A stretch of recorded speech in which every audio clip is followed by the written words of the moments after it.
Yeah. Okay.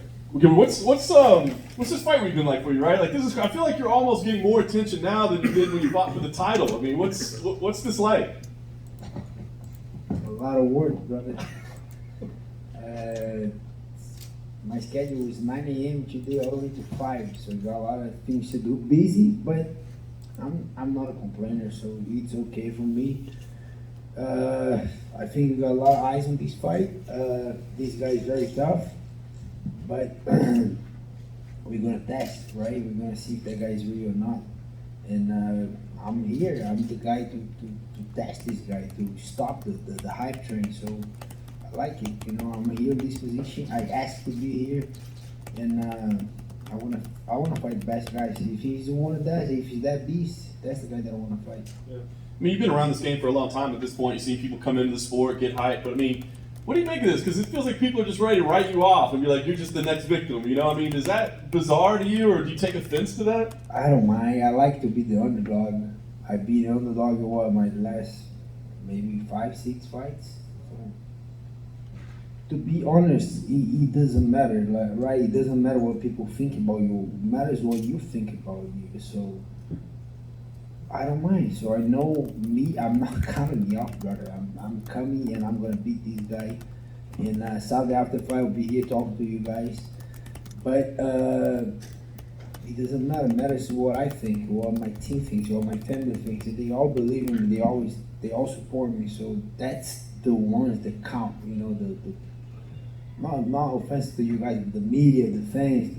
That doesn't matter. You know. When you take away all the hype and the reputation, just look at it technically speaking, what is it about his grappling game that you see that's made it so effective? Nothing special. I think his wrestling is very good. His control and ground and pound is good, and the fact that he's very long, it helps too. So then he get good grips, good control, knows where to put the weight. Very technical. Hits hard, but the opponents didn't help as well too. Those guys don't know how to get up. The other ones don't know how to wrestle. I don't even know. I gotta look at twice. His first 2 UFC opponents. Do you know their name? Anyone? No one knows. So those guys, for sure, they're pretty tough to be on the UFC, but they not Gilbert Burns. They're not on the top of this division. So, all due respect, sorry for you if you were one of these guys. No offense, but I'm at the top of the division. You know, I give these guys an opportunity. I want to fight him because I believe he's very good.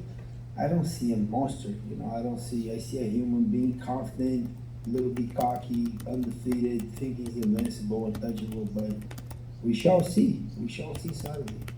Like you said, you're clearly the most decorated person that he's fought so far. Do you think he'll be as aggressive as he has been in those other fights, knowing what's at stake here? Or do you think he even knows, I got to take this one a little bit differently? To be honest, I don't know. I'm ready. I have on my strategy either way. I do think he's a fast starter. So am I. I don't think he's gonna change that as much. I'm still not sure if he's gonna wrestle right away. I hope so. I'm not sure. But his tendency is to strike more when he see another grappler is to strike. He got heavy hands. He kind of. That's the thing. When two wrestlers go to a fight, we're not talking as a grappler. We I know the guy doesn't have a better striking than me, so we both get comfortable. That's why sometimes when two wrestle grappler go to a fight, they finish with the end up being a stand-up war because of that. Because that guy doesn't have a better striking than me, so both guys have the same mentality. Sometimes he comes with that mentality, but I don't know. You gotta ask me and let me know. I think we're gonna wrestle. We'll get the answer to you. And I guess last thing for me, I mean, obviously people are saying if he wins, he fights for the title. Do you have a plan in mind of what you should deserve? I mean, like you said, you're one of the few guys that put your hands in the air and say, give me this guy that you guys all say is a killer.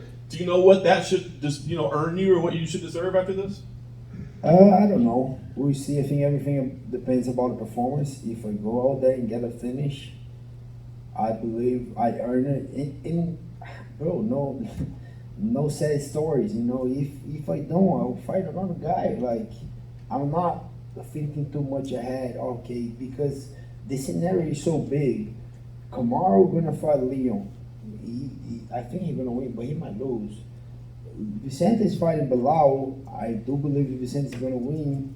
So it all depends, you know. Maybe Kamaru, maybe that fight goes to September. Maybe if he lost, gotta be a trilogy. So I'm not thinking too much ahead. You know, I have a big Russian problem in front of me. I'm never looking past this guy. I think he's a very tough and I respect that.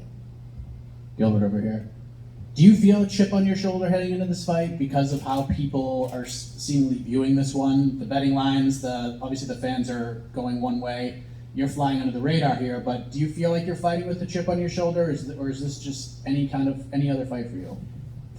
It's always a pressure going through the fight. Always. If they say, "Oh no, I'm not feeling pressure," they lying. It's always a pressure. I don't think I have a chip on my shoulder because freaking the odds are saying he's gonna win. Everyone's saying he's gonna win. He's all that monster. He's, to be honest, he's a little bit less. It's still pressure. I'm not gonna say no. But it's a little bit less pressure because that guy's the hype train. He's supposed to win and fight Adesanya, so he's a little bit less pressure. It's still pressure. I'm not gonna say oh no. He's still pressure, but kind of a little bit less pressure is on this guy. I'm giving him the opportunity. I'm the number 2. He gotta come and take it. When Khamzat was in here earlier, we asked him if this was the toughest fight of his career, and he said no. And then he named another opponent that he felt was tougher than you.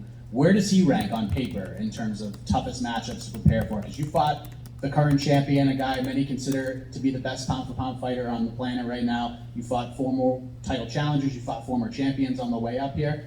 Where does Chimaev rank in terms of your toughest opponents on paper? He's right there, top 5, you know. I don't think he's number 1. I think Kamaru proved many times he's the number 1. And got a couple other tough guys. Stephen Thompson, Maia in Brazil, you know. I think he's there, top 5 of my tough opponents, but we shall see, you know. I don't know. I'm gonna answer that Saturday after the fight. And last thing for me, when you come back here and you're talking to us, and at least that's what you're saying is going to happen on Saturday night. What's the headline going to read at the end of the fight? Is it just going to be Gilbert Burns beats Khamzat Chimaev, or is it going to be Gilbert Burns crushes Khamzat Chimaev? Like, what is the headline going to read across the globe after Saturday? Brother, I don't know. I wish I knew, but we shall see. I think I'm going to get a finish with this guy, but I don't know, he's very tough, so I kind of respecting that. But I do believe the way we both fight, I'm going to get a finish. Real quick. Khamzat came up here and he said that you weren't his toughest opponent that he's had. But I mean, if you look at the numbers, obviously you're the most decorated. You're the one that has achieved the most. What do you make of that? Do you feel like that's just part of the media, part of the talk, or what do you make of those comments? Merry Christmas for this guy. It is what it is. Whatever he want to say, that's it, yeah. And